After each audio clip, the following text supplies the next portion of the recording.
बहुत पुराने जमाने की बात है।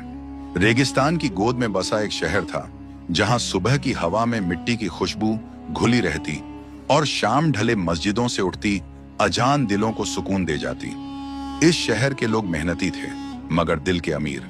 उनके लिए रोटी सिर्फ पेट भरने का जरिया नहीं थी, बल्कि इज्जत और हलाल कमाई की पहचान थी। उन्हीं गलियों में एक सेठ रहता था, जिसे लोग दूर दूर तक जानते थे।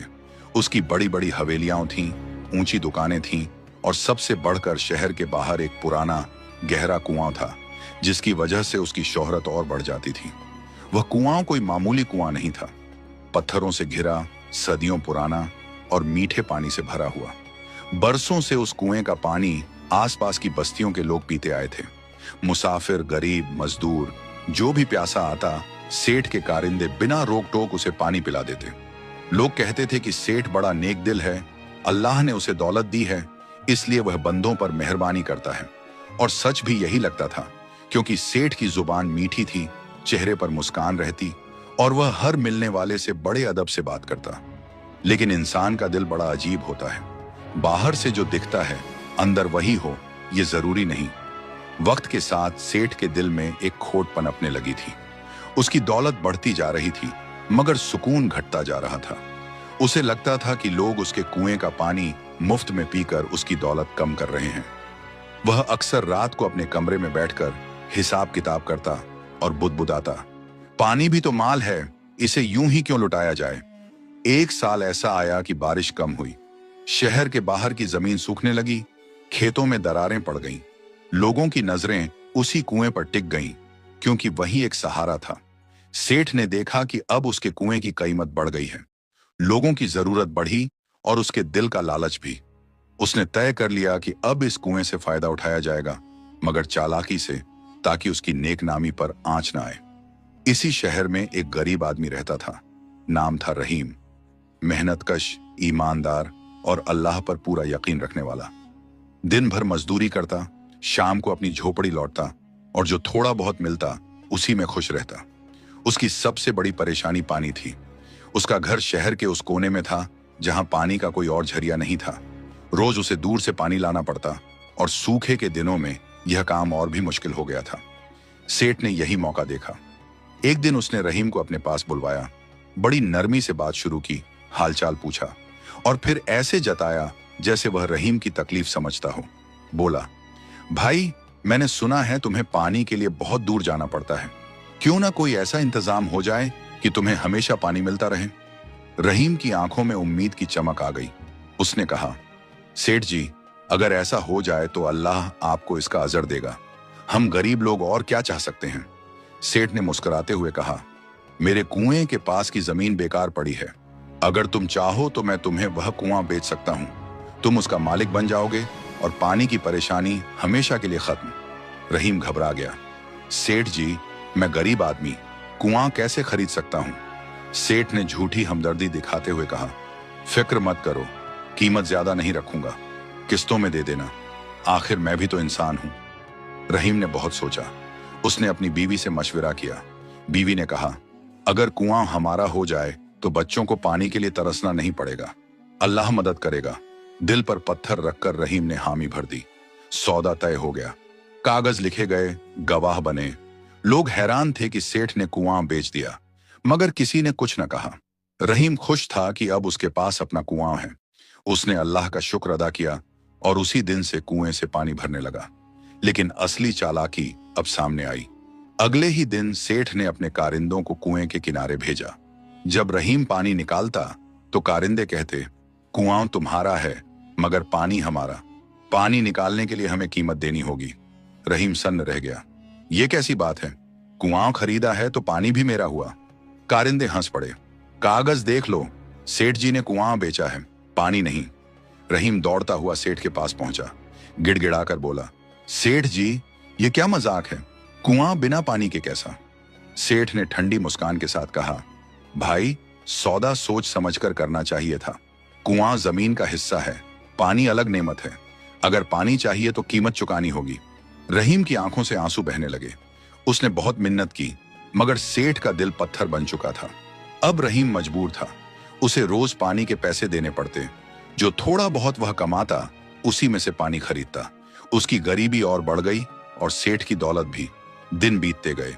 रहीम का बेटा, नाम था अली, ये सब देखता रहा। अली छोटा था मगर समझदार। उसने अपने बाप की लाचारी देखी, माँ की आंखों के आंसू देखे और दिल में एक आग सी जलने लगी। वह अक्सर कुएं के पास बैठकर सोचता, क्या वाकई यह इंसाफ है? क्या अल्लाह ऐसे जुल्म को यूं ही छोड़ देगा? एक रात अली ने अपने बाप से कहा, अब्बा, अल्लाह सब देख रहा है, सब्र रखिए, जुल्म ज्यादा दिन नहीं चलता। रहीम ने बेटे के सिर पर हाथ रखा। बेटा, हमें अल्लाह पर भरोसा है, शायद वही कोई रास्ता दिखाए। अली ने उसी रात ठान लिया कि वह इस जुल्म का जवाब देगा, मगर चालाकी से, उसी की भाषा में, ताकि सेठ को सबक मिल सके।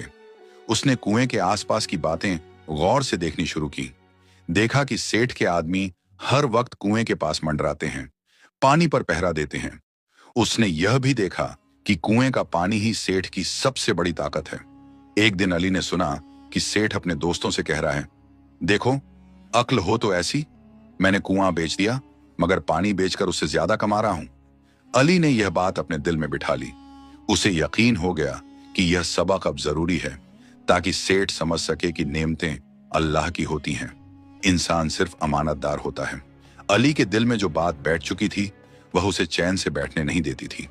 दिन में वह अपने बाप के साथ मजदूरी करता, मगर रात को देर तक जागता रहता। उसकी आंखों में नींद कम और सोच ज्यादा होती। वह बार बार उस कुएं को याद करता, उसकी ठंडी दीवारें, रस्सी की चरमराहट और अपने बाप के झुके हुए कंधे। उसे लगता जैसे वह कुआं नहीं, बल्कि किसी के जुल्म की गवाही दे रहा हो। अली ने सबसे पहले यह समझने की कोशिश की कि सेठ की ताकत कहां से आती है। उसे जल्दी ही एहसास हो गया कि सेठ की असली ताकत उसके कारिंदे या उसकी दौलत नहीं, बल्कि लोगों का डर और उसकी चालाकी है। लोग जानते थे कि सेठ जालिम है, मगर कोई उसके खिलाफ बोलने की हिम्मत नहीं करता था। सबको डर था कि अगर सेठ नाराज हो गया तो पानी भी नहीं मिलेगा, रोजी भी छिन जाएगी। अली ने तय किया कि वह सीधे टकराव का रास्ता नहीं अपनाएगा। वह जानता था कि ताकत से ताकत को हराया नहीं जा सकता, बल्कि अक्ल से ज्यादा बड़ी कोई तलवार नहीं होती। उसने अपने बाप से कहा, अब्बा, आप चिंता ना करें, आप बस वही कीजिए जो अल्लाह ने फर्ज बनाया है, मेहनत, सब्र और दुआ। रहीम बेटे की बात सुनकर हैरान भी हुआ और खुश भी।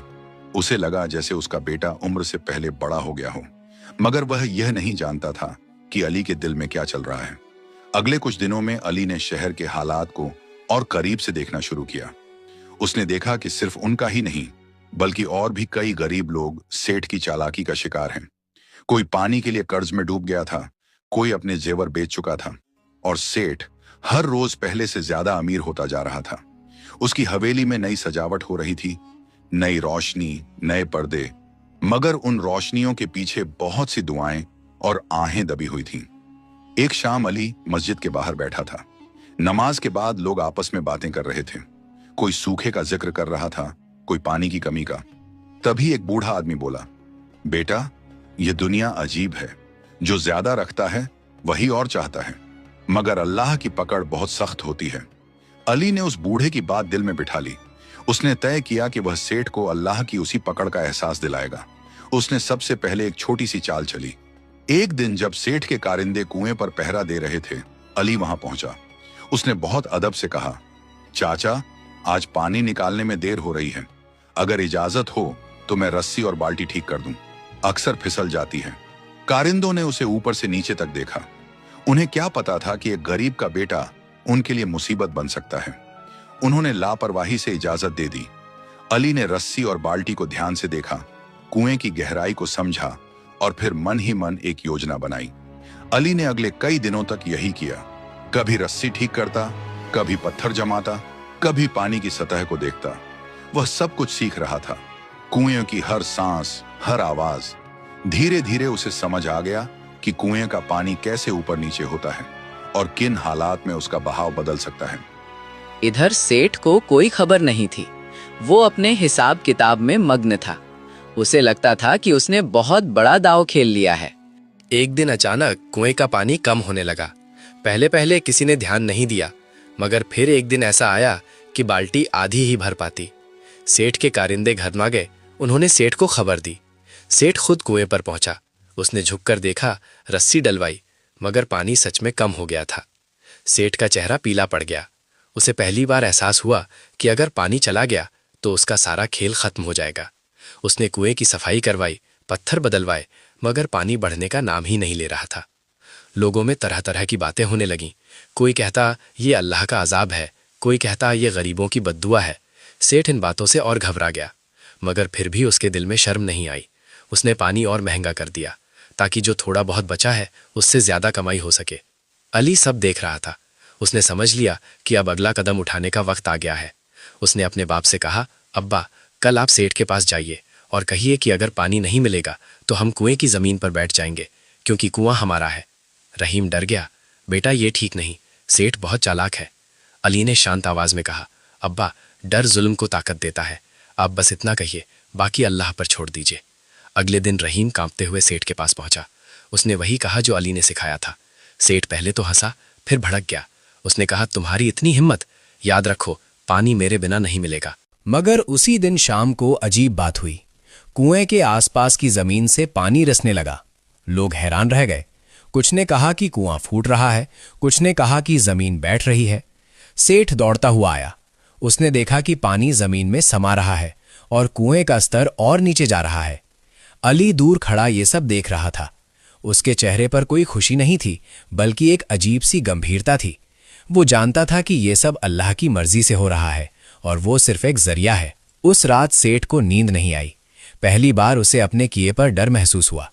उसे याद आया कि कैसे उसने लोगों को तड़पाया, कैसे उसने पानी जैसी नेमत को सौदे का जरिया बनाया, मगर उसका घमंड अभी पूरी तरह टूटा नहीं था। अली ने अब आखिरी चाल की तैयारी शुरू कर दी। वो जानता था कि सिर्फ डर से बात नहीं बनेगी, सेठ को अपने जुल्म का अंजाम देखना होगा। उसने शहर के कुछ समझदार बुजुर्गों से बात की, मगर सीधे आरोप नहीं लगाए। बस इतना कहा, अगर कुएं का मालिक जमीन का मालिक है तो पानी किसका है? और अगर पानी अल्लाह की नेमत है तो क्या कोई उसे बेच सकता है? ये सवाल धीरे धीरे पूरे शहर में फैल गया। लोग आपस में बहस करने लगे। मस्जिदों में बातें होने लगी। पहली बार लोगों ने सेठ के काम पर सवाल उठाना शुरू किया। सेठ को ये सब खबर मिली तो वो और बेचैन हो गया। उसे लगने लगा कि उसकी इज्जत जो उसने बरसों में बनाई थी अब हाथ से निकल रही है। वो समझ नहीं पा रहा था कि ये सब कैसे हो रहा है। सेठ की बेचैनी अब छुपाई नहीं छुपती थी। जिस आदमी को कभी रात की नींद प्यारी लगती थी, अब वो करवटें बदलता रहता। कभी उठकर पानी मंगवाता, कभी खिड़की से बाहर अंधेरे को घूरता। उसे हर आहट में कुएं की आवाज सुनाई देती, हर सन्नाटे में लोगों की बद्दुआ। पहली बार उसे महसूस हुआ कि दौलत होते हुए भी इंसान कितना अकेला हो सकता है। इधर अली चुपचाप अपने काम में लगा हुआ था। उसने शोर मचाने या सीधे इल्जाम लगाने का रास्ता नहीं चुना। वो जानता था कि सच्चा सबक वही होता है जो इंसान के दिल तक उतर जाए। उसने शहर के बुजुर्गों, इमाम साहब और समझदार लोगों को एक एक करके वही सवाल याद दिलाया जो उसने पहले उठाया था। अगर कुआं किसी इंसान का हो सकता है तो क्या पानी भी उसी का हो जाता है? और अगर पानी अल्लाह की नेमत है तो उसका सौदा कैसे? धीरे धीरे ये सवाल शहर की फिजा में घुल गया। लोग पहले फुसफुसाते थे, अब खुलकर बात करने लगे।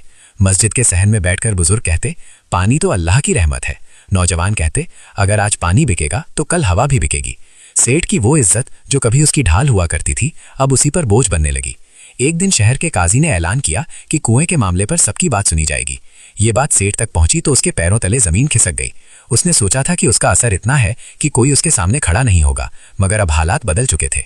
उसे पहली बार ये डर लगा कि अगर सबके सामने उसकी चालाकी खुल गई तो वो मुंह दिखाने लायक नहीं रहेगा। उस दिन शहर के लोग जमा हुए, गरीब भी अमीर भी। रहीम अपने बेटे अली के साथ एक कोने में खड़ा था।